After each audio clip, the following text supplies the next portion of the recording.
Hello. Good afternoon. I'm Yves Crevichet, the Executive Director of Take This, and I'm so pleased to be introducing a session that is so close to our work. From Pixels to People, a guide to thriving gaming communities, is not just a talk, it's a blueprint for building bridges in the digital world.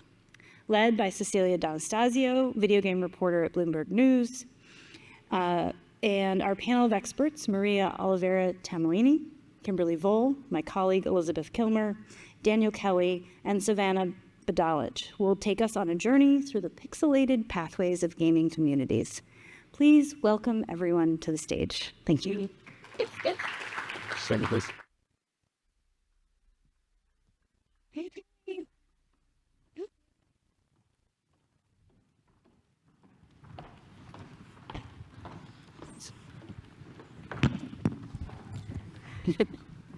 Hi, everyone. Welcome to our panel on building thriving communities and online games. Thank you so much also for coming to this late Friday summer panel. You guys are heroes, and we have a really great lineup for you. My name's Cecilia D'Anastasio. Like I said, I'm a video game reporter with Bloomberg News. And I also just wanted to start with this. When I think about thriving game communities, I always think back to how online games existed before social media as we know it. And so early on, a lot of these games didn't benefit from the wisdom we've gleaned or the trauma we've suffered from websites like Facebook and Twitter. In fact, for a long time, anti-toxicity features are more of an afterthought than a design principle. Thinking about, in 2020 when Valorant launched, there were certain features that were not integrated that were later integrated, or Overwatch, for example. And so I want to start here with Maria first. Can you talk a little bit about the history there? To what extent were gaming companies integrating these pro-social design methods into their games 10 years ago versus today?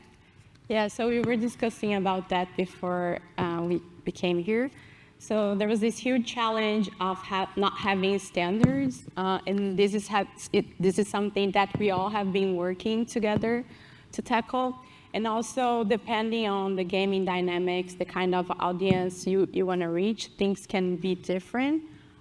So from 10 years ago to now, also things got more interactive, requiring different features and tools. So in my role, because I provide safety and security solutions for games, my role is to complement whatever the game has in terms of features for trust and safety and be an ally in that journey. But I also want to hear from my colleagues. Yeah, Dr. Voll, I know you thought deeply about this too, and you spent some time working at Riot, which developed Valorant. What are some specific design tools that worked or didn't work in your experience to cultivate thriving communities, and how has that changed over time? Yeah, it's a really interesting question. I think foundationally, a lot of what we are doing as game developers is, I'm sure pretty much everyone in this room can appreciate, has shifted pretty fundamentally in the last 10 to 15 years.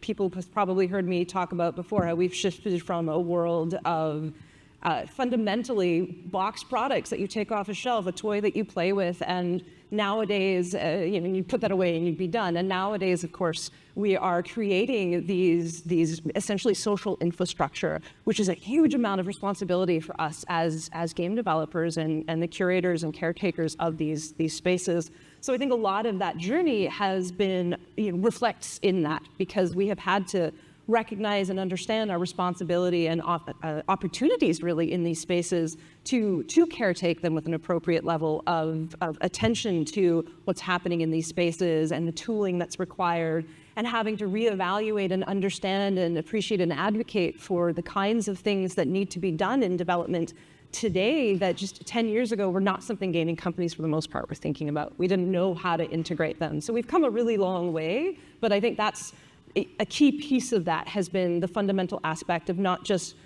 we need to moderate, we need to address the harms and the disruptions that are happening in these games, but we need to go upstream and understand in what ways can we develop and design for spaces that are fundamentally conducive to the sorts of outcomes that we want to see and that are indicative of healthy communities. I have a follow-up question. It might sound like a trick question, but would you say it's easier to change a game community after it's been established or before? Oh, definitely before. Not to say for those who have established game communities, there's lots you could do. Come talk to us, we have tons to say. But no, absolutely. There is, it can be very, very difficult to really justify an upstream investment when you're thinking about it from the perspective of, well, let's see if the game makes money, and then, if it draws an audience, and then we'll turn that into moderation tooling and address it, if and when the problems come. Well, let me tell you, it's a when. When you bring people together anywhere, whether on online spaces or not, these spaces are fraught. Humans, it turns out, we're complicated. We don't always get along, newsflash. And certainly in online spaces, which are often poor reflections of what we get in face-to-face environments, we see a lot more of those problems bubble up. So if we are able to design spaces with these considerations in mind that reflect the fundamental humanity of what it means to come together across cultures, there's so much more that we can do. And if we can develop in a way that allows us to leave space for the key core tools like moderation and other things that really go in, like community management, upfront investment in these areas, I think needs to be a fundamental part of what good game development looks like. And for smaller companies that might struggle with that, those at larger companies or the platforms or the various tooling, the game engines, we need to make space for and support those smaller developers so that they can be accessible to them in the process. I love that response. When I'm writing about online gaming, I often consult research from Daniel at the Anti-Defamation League, who studies hate in online games. And those studies are industry leading. They're really great. The most recent one showed that 3 out of 4 teens and preteens experienced harassment in online multiplayer games in 2023, which is up 67% from the year before. That's wild. Daniel, can you speak a little bit about what your experience has been like trying to collect data from gaming companies on this research, and also what the benefit is of having these sort of stats out there? So we do a survey every year, a nationally representative survey in the U.S. of hate and harassment, and as well as exposure to extremist ideologies in online multiplayer games, because we can't, the data to study these spaces doesn't exist, right, or isn't available to third-party researchers, right? So if you want to know what's going on in League of Legends or Call of Duty or any other number of online games, the tools that you have to measure the prevalence of hate and harassment in these spaces is non-existent, right? And so I think what we found is, when the first year we did this survey in 2019, we put out the survey, the numbers for the first time, and what we heard from folks who are inside the companies was that, suddenly, because you have these sort of high-level statistics, you're able to get, the person said to me, oh, finally I got an email response from my CMO, right? Because I had high-level statistics about the prevalence of hate and harassment online, and it wasn't just what I'm seeing or what some of my colleagues are seeing. So I think we've seen the benefit both for the public to understand, for lawmakers to understand, but also for people who are doing the internal advocacy at companies to have the third-party figures to be able to make the case internally, hey, this is a real problem and we need resources to address it. I have a broader question for you as a follow-up as well. Can you kind of speak to how setting firm boundaries of right and wrong in video games can influence more than just the health of a gaming community? Is it bigger than that? Yeah, absolutely. I mean, I think anything that you can think of that happens on social media happens in online multiplayer games, right? Our survey found that 15% of American adults are exposed to white supremacist ideology in online multiplayer games. Things like the superiority of whites, the inferiority of non-whites. And this is the first year, actually, in the past we've talked about the spread of ideologies, right, or rhetoric, right? But this is the first year we did qualitative interviews with some of the people who are in the survey. And this is the first year we found that there's actual evidence of sort of extremist recruitment in these spaces, which is really concerning. And so I think these things, it's important. I think when you're talking to a game company, right, they care about their game. And so those are the terms that I sort of talk in, right? If I'm talking to a legislator who cares about these kinds of issues, right, I am talking in the broader societal context that these are digital spaces that are going underexplored certainly by civil society, definitely by government, right? And so you sort of fit the message to who you're trying to reach in a particular context. But I think as Dr. Voll said, like these are sort of broadly social spaces that are, the reason that I'm a gamer myself, right? I'm not doing this work because I believe that like games are some, undeniable evil in this world, right? I'm doing this work because I've seen I talk to my brother. Oh, is like one of the main ways we communicate is we talk about Baldur's Gate 3, right? That's sort of like that's what we're talking about right now. So like, I don't think like we do this work because games are so good and because they can have such a powerful such a powerful social good for so many people, and there are problems, right? And they could be better. Yeah. And so really that's sort of where we're coming from. Absolutely, and I know Dr. Kilmer, you've used games, including Minecraft, as an intervention tool with neurodivergent youth. Can you talk a little bit about why games are powerful as tone-setting tools for socialization? Oh, absolutely. So when we think about games, they are this like safe, fun place for us to get to play. And oftentimes the consequences that we experience in games are different than in real life. Most people are not going to like lose their job if things don't go well in a video game. You have games will often like give you an opportunity to try something over, or you'll have regular save points. You can save in the middle of a battle in Baldur's Gate 3. So if things go really poorly, you don't even have to start the battle all the way over, which is really nice. And so just that kind of low risk opportunity is one of the things that's really powerful. The other thing that can be really powerful in games, aside from the fact that they are fun and engaging and we want to play them, that is very much a prerequisite and very much helps with learning, is games often give us opportunities to talk more explicitly about rules, to better understand what are the boundaries of a space, what is allowed and not allowed. Especially when we're using games in therapeutic contexts, whether that is something like Minecraft or a tabletop role-playing game like D&D, we often have opportunities for being able to talk a little bit more about the communication that we are having. And that communication can sometimes be about the avatar that we have in the game instead of the individual themselves. So we can often see a little bit less defensiveness or distress because some of your behavior is a little bit more externalized, and we can focus more on the behavior as opposed to like the inherent worth and lovability and value of the person themselves. I love that response. I think about how online games are often viewed as these like blank slates where anyone can be anyone, do anything. And that's really beautiful. Like I know Final Fantasy XIV had its Pride celebration over the last weekend. But also games have this sort of nasty habit sometimes of recreating real life social dynamics. And I'd be so curious, I mean, Savannah, obviously, you do policy at Discord, but we've talked before about how you grew up playing MMOs. Can you talk about just personally, like what your experience with that has been in online games and how you see that dynamic kind of bleeding into your work? Yeah, totally. I did all the things as a teenager you probably shouldn't be doing. And all the things that I now kind of advise parents and educators and teens to kind of maybe steer away from. I had built my first computer with my dad when I was 9. I was definitely on platforms I probably shouldn't have been. But I remember playing MMOs, in particular World of Warcraft, RuneScape, and they were huge for me because my physical environment was one where I couldn't be out. It was dangerous for me to be queer and out in that space. And so using MMOs, my avatar, fan fiction, fan art, I was able to explore those parts of my identity. And, being an enterprising kid who was trying to learn more about my identity and had come from a lived experience where maybe I didn't have the full understanding of different communities around me. I just had sort of this repressed experience.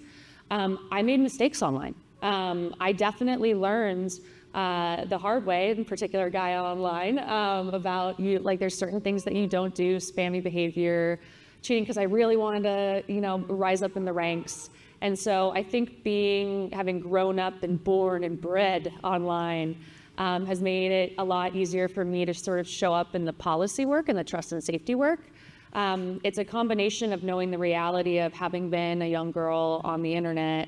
You get attention, and not all that attention is good. The moment my voice would come out, I'd be sort of outed as a young girl, and I might experience more harassment.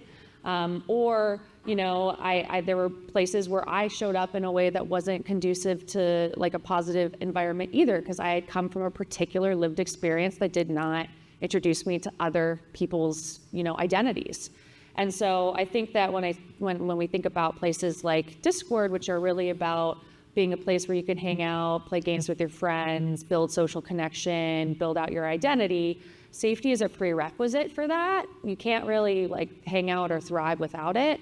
And so when we think about our policies, they need to be nuanced. They need to understand the realities of gaming culture, both the things that should get caught and should get, addressed, and then also the stuff where it's context really matters. There's in-crowd language that people use. There are gay gamers who may not want, to be, have their server removed because they're just expressing and reclaiming language.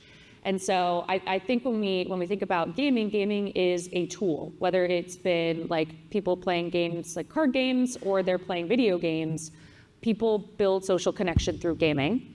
That social connection could be for good. It could be for finding your identity, exploring who you are. We have a lot of queer youth on Discord who really try to play around with who they are. And it also can be leveraged for bad. Like any tool, it can be misused. And the things that make you feel belonging in a community could also make you feel belonging in a group at the expense of others, at the expense of a whole other community. And so how do you hold those two things as a communication service? You have to hold both at the same time. And so that's why we've seen the power of gaming around talking about mental health and other issues. But we also take serious steps and have dedicated teams that focus on the ways that people are misusing them too. And to be naive about the fact that some parts of gaming aren't always positive, aren't always thriving, aren't always great, you're not going to build that sort of good base if you don't acknowledge it, which again, appreciate the research by all the folks here because it's been really helpful for us to take that back to our company and adjust. Yeah, it's interesting too. You referred to trust and safety as a retention and growth lever. Heck yeah. In our initial conversation. Dr. Voll, I know Maria, you too, both of you are kind of working with gaming companies and making that case. I want to hear both of your answers to this question, but we'll start with Dr. Voll. How do you make that argument to a gaming company that trust and safety is a retention and growth lever, that designing good games with healthy communities is going to keep people coming back, versus it being a cost center, which we've seen so much with layoffs recently? Yeah, it's an excellent question. I mean, one amazing point that's already been made is building off of the phenomenal research that's being done. I think a lot of times being able to point to numbers that have been vetted by trusted sources can be an incredible accelerant to that sort of work. There is a lot of winning over hearts and minds and trying to figure out, with every, so I've run the Thriving Games Group, which is previously called the Fair Play Alliance. If you've heard of us, we are a cross-industry initiative that focuses on reducing hate and harassment and design practices and other development practices that help us create environments that are conducive to the kinds of outcomes that we, I think, collectively think are healthy for the community. And so I work with a lot of companies helping them advocate for this work. And so I've had the opportunity and privilege to be exposed to a lot of different challenges and barriers and opportunities in these spaces. And sometimes it really is appealing to those folks, is to be able to speak their language, is to be able to understand what are their core goals in the company and how do you fold these outcomes into that? Because if you try to do it orthogonally, you're just going to run into a brick wall.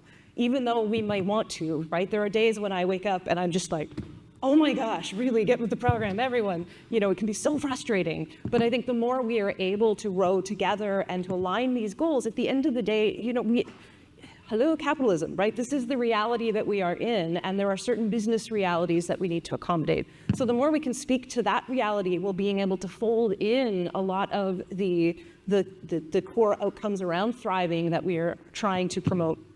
I think that helps a ton. And I talk about the sandwich, right? So at the executive, the C-suite level, however big your company, right? It can be a big sandwich. But at the C-suite level, that's where we need to bring in the accountability. That's what needs to hold and develop systems, all the way to how do you evaluate your employees? Because if you're evaluating their competencies based on different goals that are adjacent or even far removed from the outcomes around what we're trying to talk about, then the people, the amazing people, pretty much, I think everyone in this room, right, who are doing the hard work to drive these outcomes, they're not getting seen, right? Because your fundamental company structure is not recognizing that effort as valid or relevant to the company's goals. So what we need to do is really work with that executive level to get these goals folded in, systematized, And then the bottom of the sandwich, or side, would be more equal, sideways sandwich. I don't cook at all. So the other side of the sandwich is about operationalizing and empowering and equipping the developers themselves, because we don't want to end up in the pitfall of holding developers accountable to things that they can't accomplish.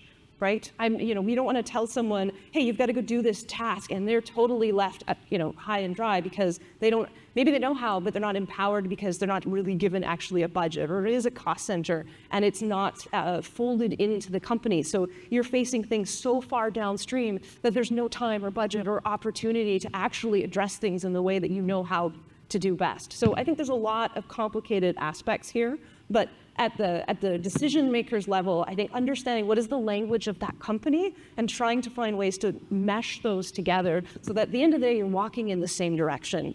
That's one of the most fundamental human ways we can connect and work together. And, it doesn't matter how high up you are. At the end of the day, we're all human. And I think if we can align those goals and find the space and do the research and figure out how a company ticks at that level, I think we can take a step closer to moving forward.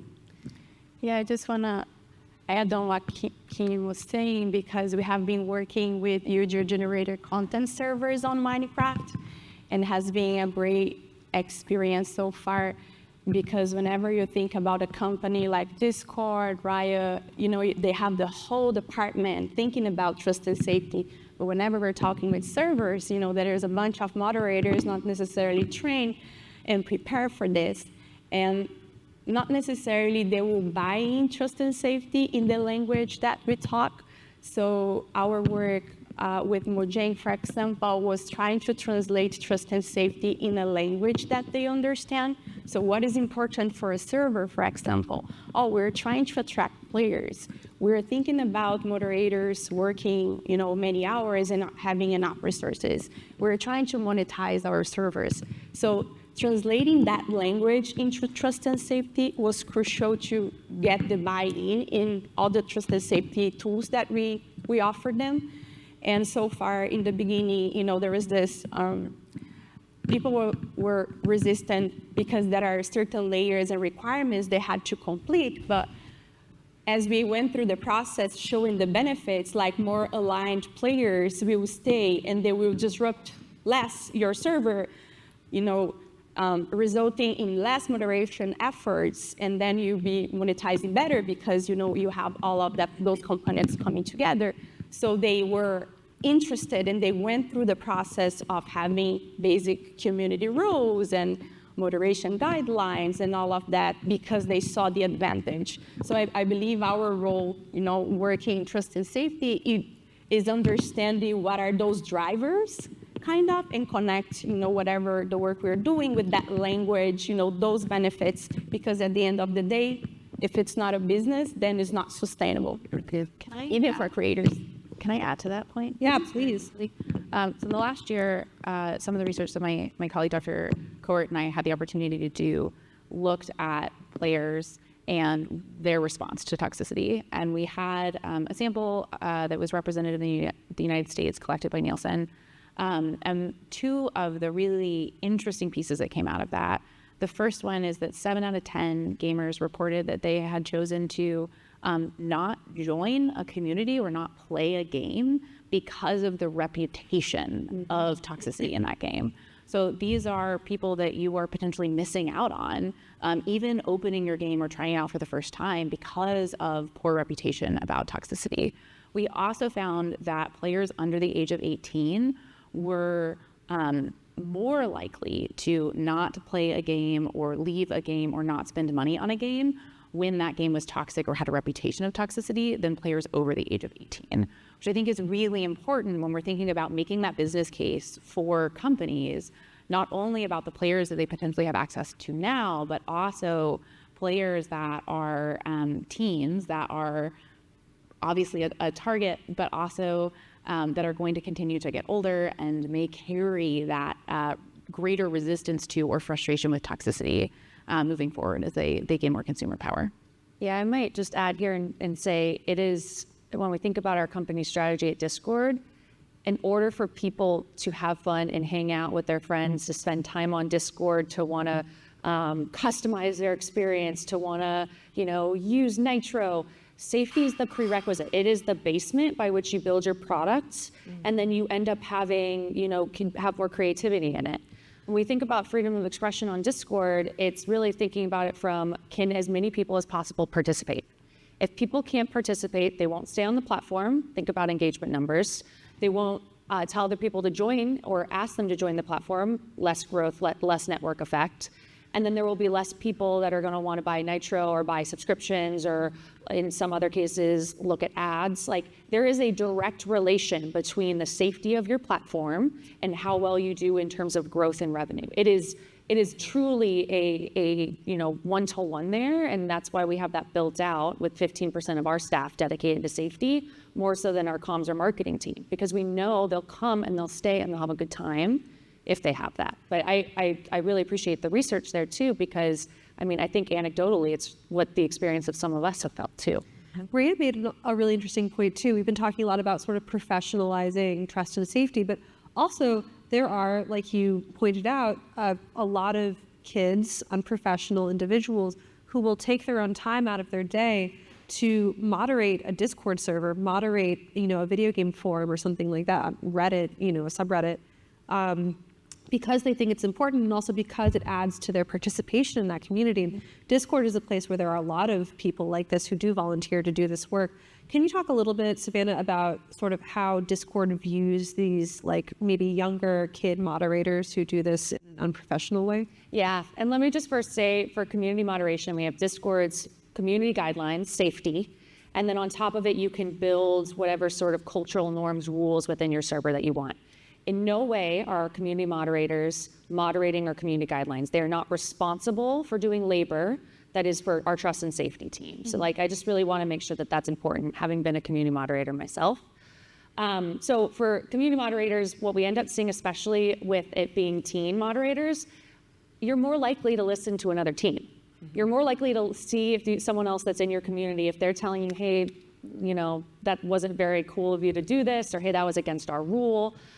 They're more likely to listen to someone who's like them, part of their community, part of their, let's say, social class, whatever it might be, and make changes to their behavior. So I would say a big part of our what makes moderators so great, and they're not just literally moderating, they're also community ambassadors. They set norms. They make the place really fun with cool stickers and emojis. Like, they uplift positive experiences. A lot of these teens know at times more than the adults moderators themselves.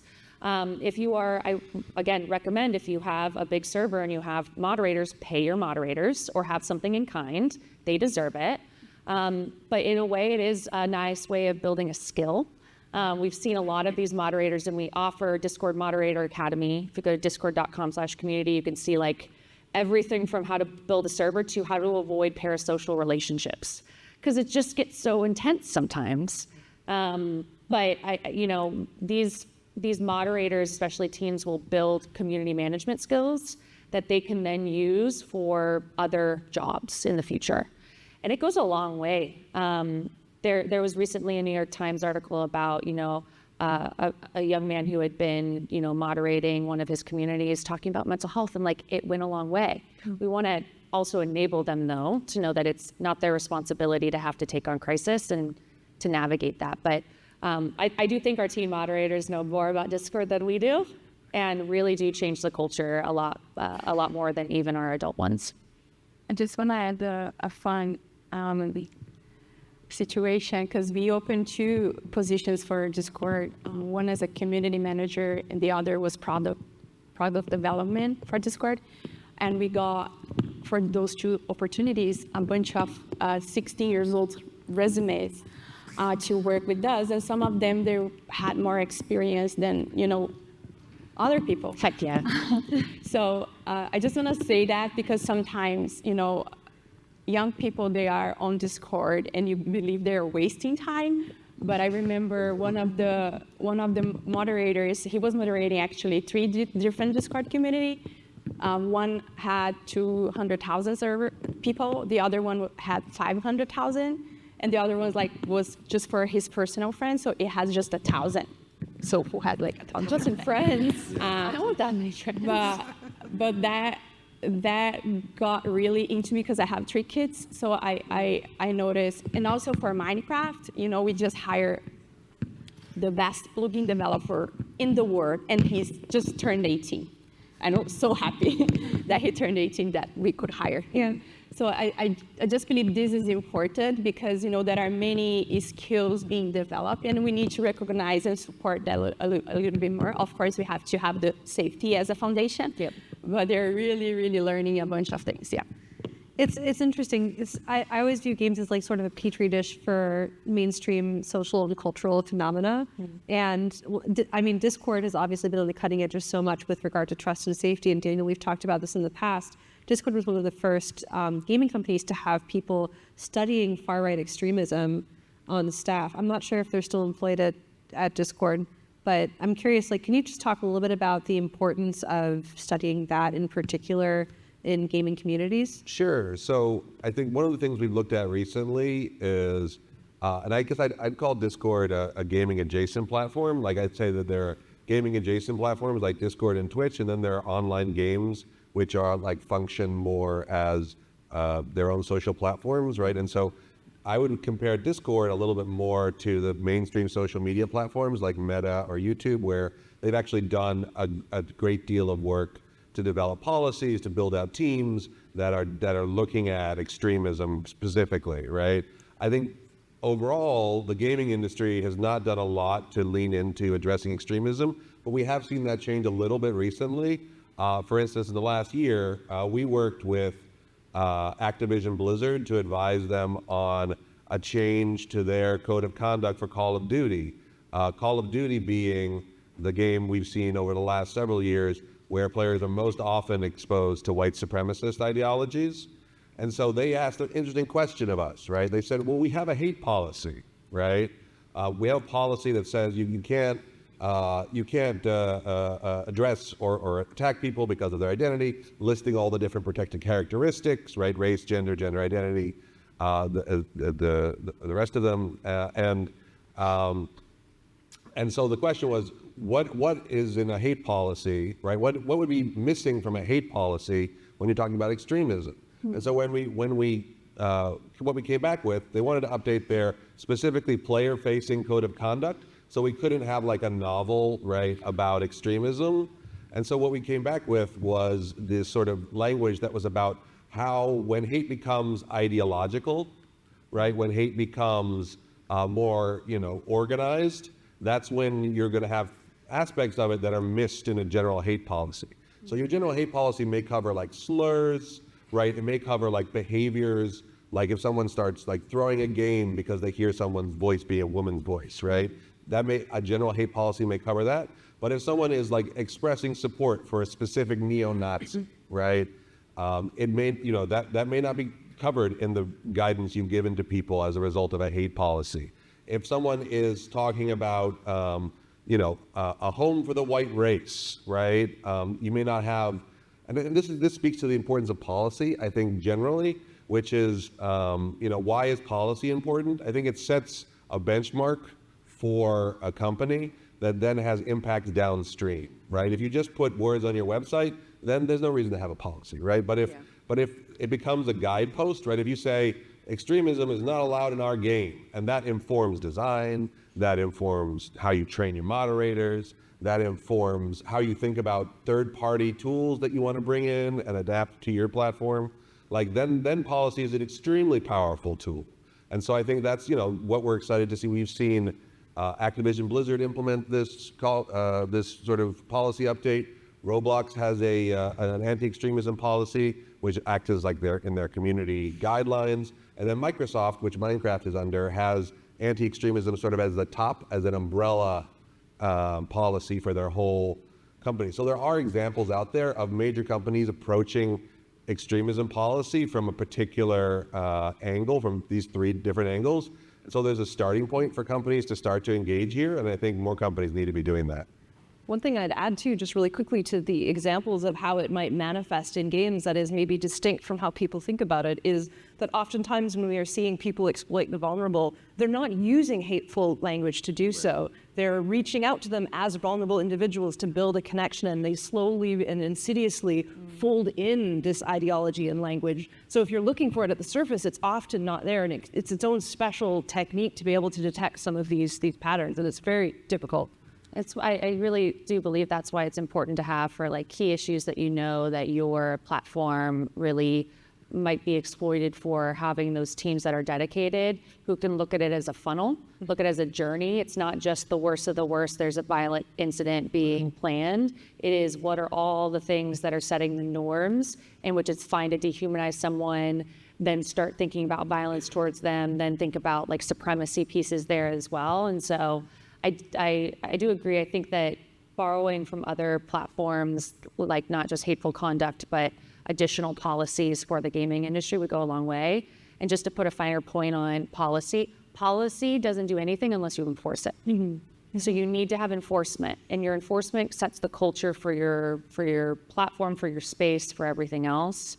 And so having something on paper isn't helpful, but having, now that being held accountable by product managers, by now built into machine learning models, thinking about this in terms of trusted reporter networks, all those go a lot further. Yeah, and it's interesting too, because when we're talking about like for far-right radicalization specifically, that's something that will just happen in like a 3-minute Fortnite game. That's something that happens over time across several platforms, right?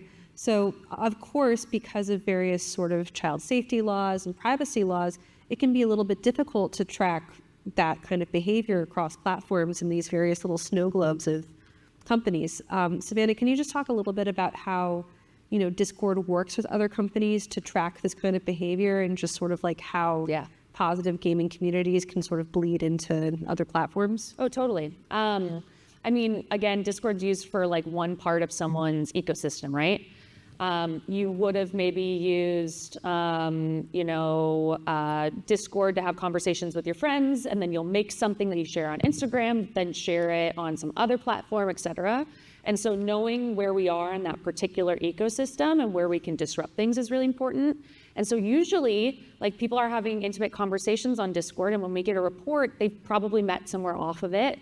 And so the moment we have that, we have a few different working relationships, one through Tech Coalition, which thinks about child safety, the Lantern Project, where if we see something that's happening on our platform, we'll let the other industry partners know. Because again, we are not one place for the people to hang out. We are part of a bigger ecosystem of apps and the rest.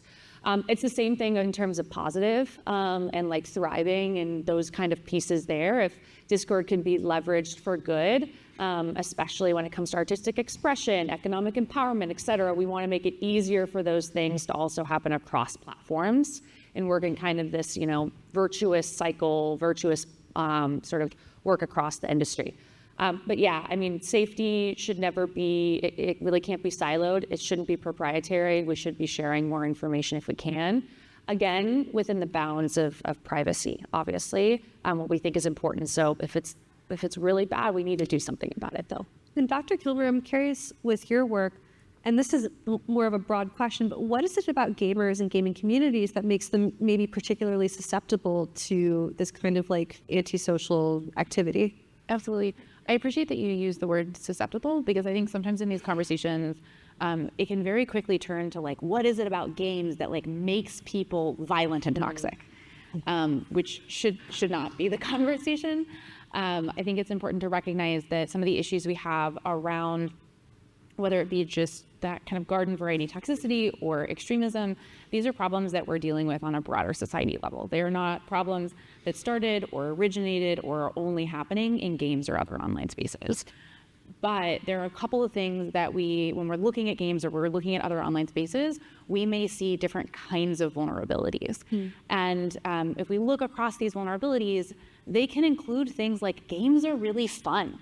And when games are really fun and they're a great place for connection, that's also a great place if you want to start an exploitative kind of connection with another person. And it would be ridiculous to say, oh, you shouldn't get to play baseball anymore because baseball is fun and people might try and build a relationship with you in baseball that isn't appropriate or isn't okay, right? We would say that's ridiculous. But we kind of do that in games sometimes. So I think it's important when we think about those vulnerabilities. Those can include things like poor moderation, poor community guidelines, poor enforcement of those community guidelines. There are some kinds of competitive elements that can make some of that behavior more likely. But again, this is not competition equals toxicity or competition equals extremism. So it is kind of this complicated picture that we're looking at. But we have identified things like the competitiveness or some of these original kind of toxic norms that start to get established. We found in research that norms around misogyny and norms around hate and extremism are seen as almost standard in a lot of gaming spaces and in a lot of internet spaces. And so that's a space in which we would need to disrupt those norms to move forward. As Kim had mentioned earlier, it is easier to create a thriving community from kind of this ground up as opposed to jumping into a community that it's already formed.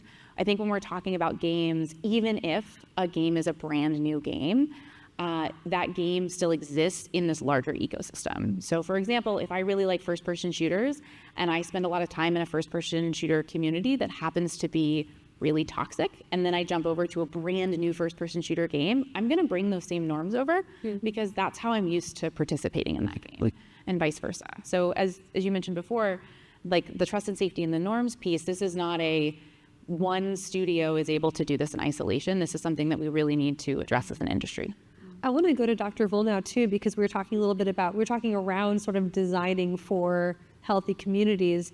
I remember when it wasn't normal for you to get feedback that your report was effective, for example. What are some really specific design principles that we're seeing more in games, Dr. Voll, that you feel are sort of cultivating healthier communities? Yeah, I mean, I think for a long time we've gotten used to the idea that moderation is important and that we should be including that, and it absolutely is. But that's very downstream. And if you're able to go upstream and really think about the ways in which your spaces may be exacerbating some of the things that Elizabeth is talking about, I think we can bring our design hats to that problem space and really look for ways to help foster trust in healthy ways. And then, as has already been said, pairing that with appropriate levels for those who may be vulnerable or those who may show up to exploit said trust. We don't want to create a space where there's no trust in its foundation. If we did that in society, all hell would break loose. It doesn't work that way. So there's two sides to every coin, and oftentimes I think in gaming we have historically focused on one side of that coin. So bringing back that other side to ask these questions of what does it mean from a design perspective to put these things more in balance. People often talk about a lot of, hey, we've talked about all the negative problems in gaming. Let's talk about all the positive behavior and whatnot, which is coming from a good place, and I think arguably the sentiment is correct. But I think what we're really looking for is how do you foster pro-sociality? How do you foster the behaviors and conduct that create spaces that at their core are allowing these environments to be psychologically safe? And not just psychologically safe if you happen to show up with the right skin color, but psychologically safe to people from all identities, from all walks of life. And one of the classic problems that we face is, how do you represent the underrepresented? Classically, gaming companies query their player base. But if your player base is not welcoming to a broad community, then guess what you're going to get? A very insular perspective. And it can be very hard to represent those people that are not in the room, and the space has not been made for them to be in the room, to understand what it means to develop spaces that would allow them to feel welcome in the first place. So a really key piece of this is doing that work of going outside, being curious and understanding and seeking perspectives and working with people who understand these various identities to create spaces that are actually welcoming to these, to all identities. I think that is a very foundational piece of the work that we are trying to do. Maria, we've talked a lot about the ways in which positive gaming communities can cultivate growth, right? But you work also with age verification technology, which from what I understand, reporting on publicly traded companies, sometimes slowing down signups and things like that, it's not something a lot of game companies want. They want it to be very easy to sort of just jump in, communicate, increase engagement. Can you talk a little bit, what is it like to pitch kind of slower slower sign-up methods, maybe like collecting more information, both from a business perspective, but also from a legal perspective? Yeah, so when I started Gamer Safer, I think my biggest passion was protecting children online. I have to say that, and remind me like 5 years ago. What I realized whenever I was starting this work, it was not that simple. Things were different a little bit 5 years ago. So I think now we have like more conversations about it. We have more regulations pushing for it.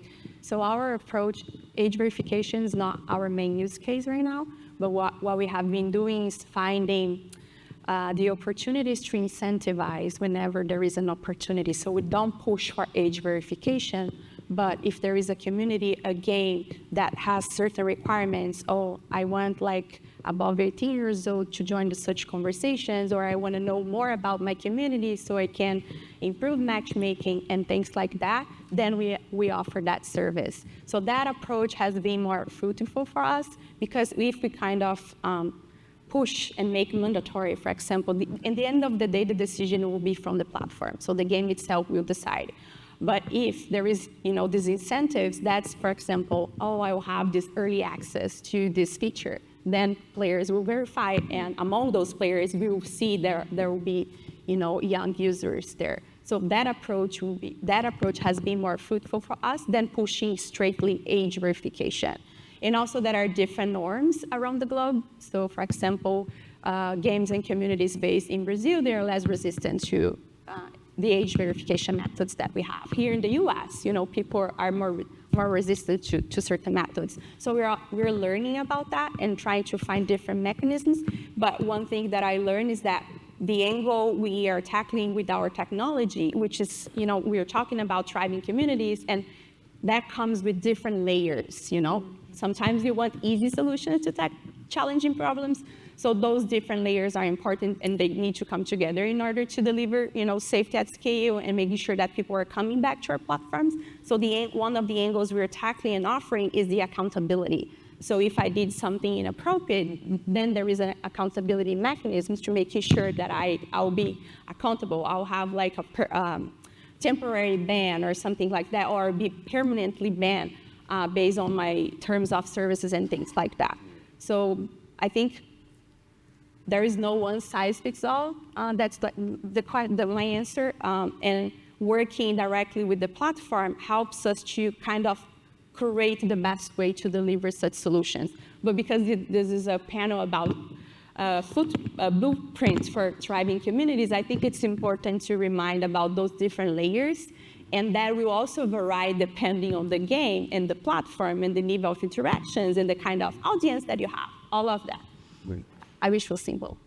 Yeah, I guess I want to follow up on that and something Dr. Voll said, who was one of my favorite people.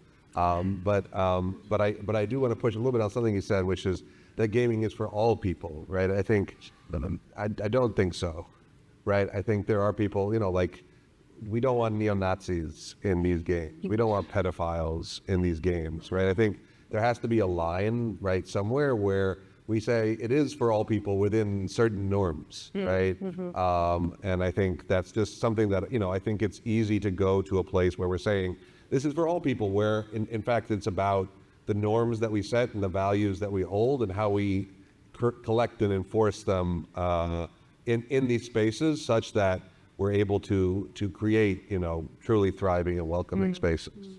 Well, I think that's an important point too, about separating the environment and someone's behavior from the core of them as a person, right? Yeah, all people are welcome. However, if you arrive with these ideologies and behaviors, then that's suddenly we're talking about something very different. Yeah, that's a great point. Thank you. Yeah, and I want to throw us at Savannah, and then I want to throw us at Dr. Kilmer. We talked a little bit about transformative and restorative justice as a moderation principle on online platforms. Can you just describe a little bit to the audience what those terms mean and how you're thinking about that in terms of governing Discord and making Discord a thriving sort of community? Yeah, I think, again, there's a lot of work in the civil society, in the justice space, and human rights work, where they've already thought through how do you handle situations where within a community there's violence, there's some harm. How do you think about not only restoring the trust and the individual who went through the harm, but also rehabilitation for the individual who did the harm. They're still part of the community. There might be something there where you can educate them, help them improve, especially if they're young. Teenagers naturally are risk takers. That is a part of their development. To think otherwise, again, is not going to be reality. And so if we want young people to learn, they sometimes have to make mistakes, be held accountable, and then educated. And so we at Discord have a rehabilitative justice model, which we call warning system. But the idea is, like, you've probably heard of strike systems before, where it's like 3 strikes, you're out. We really tailor it to the specific harm being done. If it is something that you're just annoying a server and like you're kind of disrupting conversation, we might give you 10 opportunities to change, but each of those opportunities, we're preventing you from sending so many messages, uploading media, joining new servers, etc. If it's something that is true, like extremism, any sort of child safety issues, anything related to violence, we have 0 tolerance. I want to be very clear there. But for the most part, if we see people that are willing to change their behavior and they show that they have changed, we want to restore parts of their access. We want to give them more tools. We want to sort of like reward their good behavior. And so we've been thinking about this, again, taking from, civil society and justice systems already. Why would we recreate the wheel online when we can just take from what we're seeing are sort of best practices?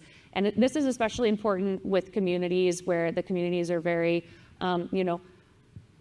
private. It's hard for them to talk about their experience. They may not understand the impact of their actions because they haven't been interacting with others. They may not have a parent who can guide them because the parent's working and just needs to focus on working.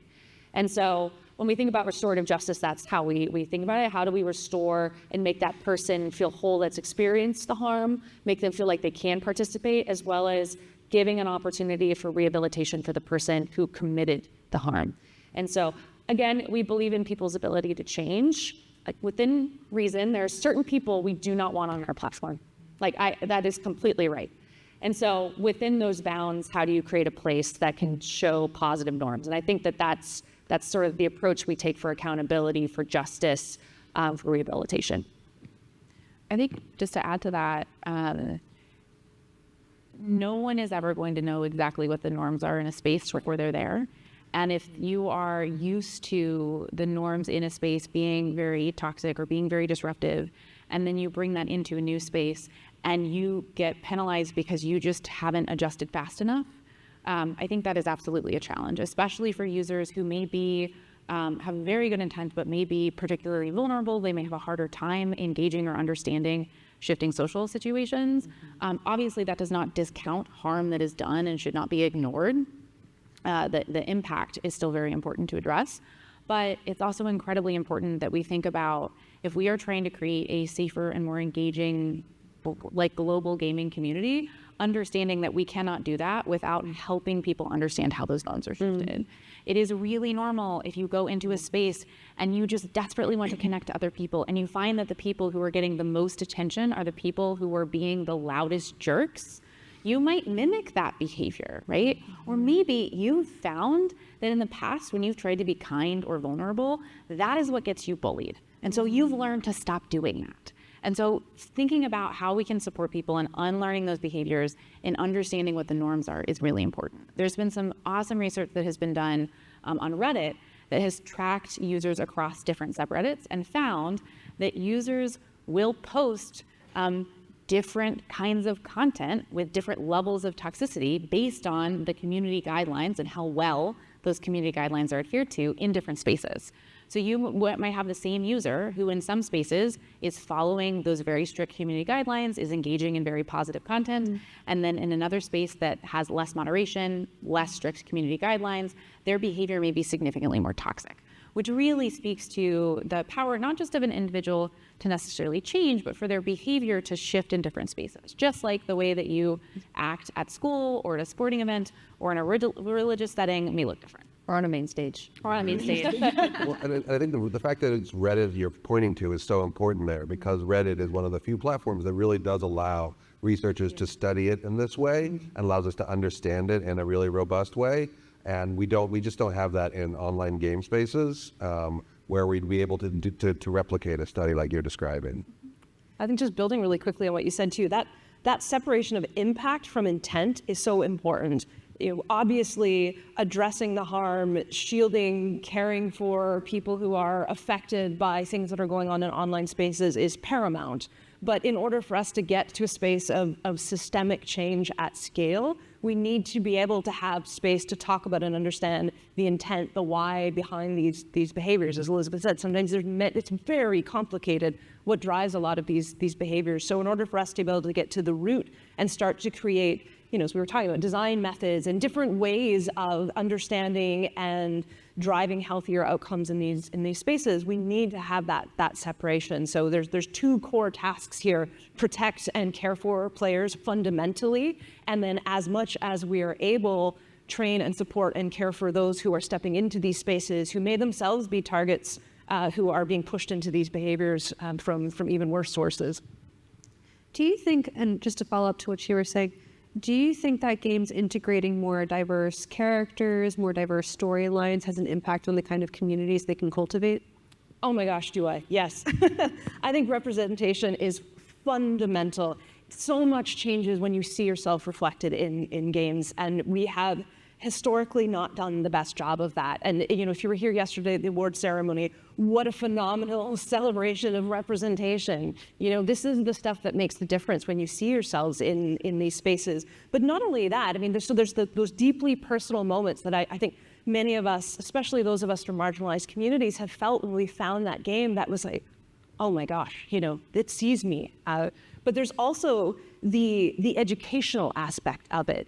For those who, potentially people in this room, but for those of us who were potentially raised in environments where we weren't necessarily exposed to a variety of cultures or identities, it turns out it's actually quite challenging to cross a lot of those boundaries. We struggle to get along as humans. It's complicated to understand the nuances. In some cultures, it's okay to interrupt more, and in other cultures, not so much. There's a lot of complicated rules for how we interface together.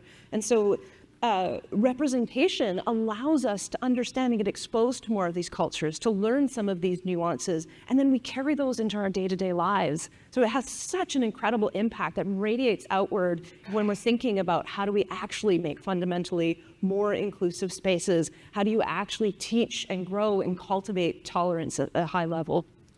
This is for any of you, but do you feel gaming companies have done enough to sort of defend those design principles around integrating diverse characters and storylines?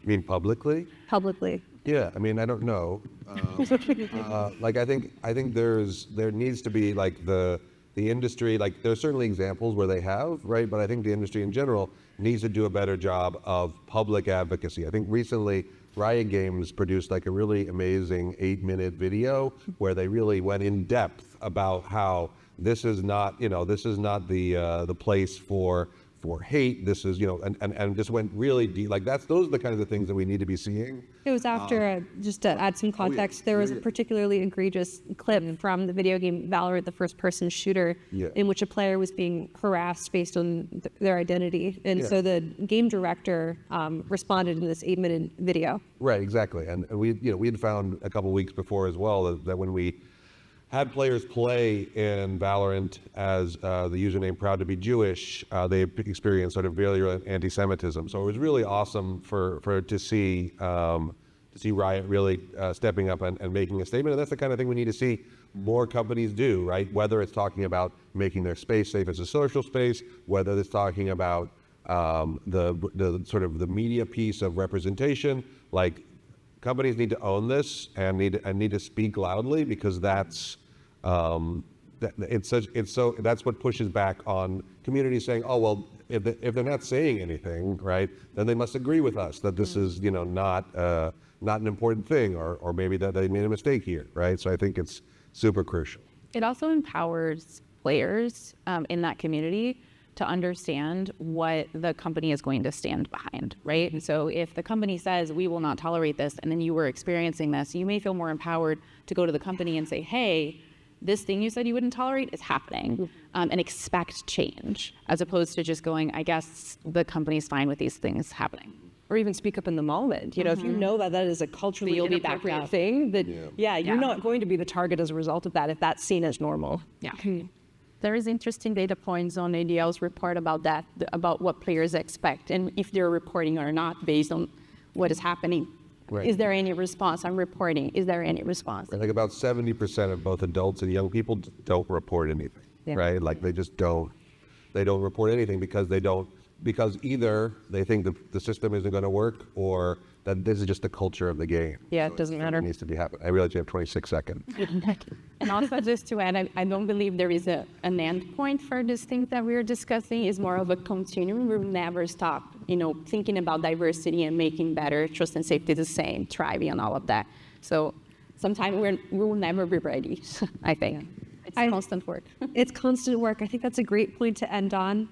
Thank you all so much again for joining us on this Friday summer afternoon to talk about trust and safety and thriving game communities. Yeah. Thank you.